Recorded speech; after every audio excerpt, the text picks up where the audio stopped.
We noted that some countries, including the US, recently said that China has neither taken concrete actions to resolve conflicts nor follow the sanctions of Russia by the West. A US think tank also called China's balancing strategy non-constructive. What's your comment? 当你伸出手指指责别人的时候 You should never forget that when you point fingers at others, there are 3 fingers pointing back at yourself. Those who find fault and accuse China of sitting on our hands on the Ukraine issue should ask themselves what roles have they played in this crisis? Who pushed for NATO's expansion eastward for 5 times? Who have been fueling the situation in Ukraine and hyped up and escalated the tension for a month and allowed it to spiral out of control? On the Ukraine issue, China has been independently making decisions in the spirit of objectivity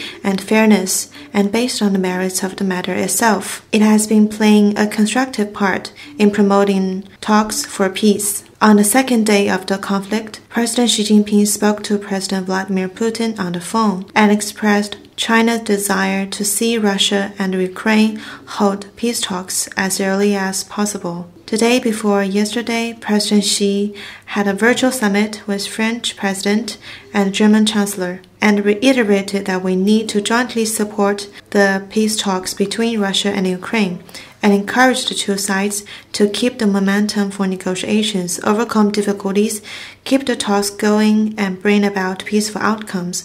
State Councillor Wang Yi also had phone calls with various parties in recent days, including the EU, the US, Russia, and Ukraine. He put forward a 6-point initiative for the humanitarian situation in Ukraine, building consensus on and promoting efforts for de-escalation of the situation and peace talks. We hope all relevant parties can remain cool-headed and exercise restraint, encourage and support all diplomatic efforts that are conducive to peaceful resolution of the Ukraine crisis, and jointly cool down the situation. I want to stress that wielding the big stick of sanctions cannot solve the Ukraine issue.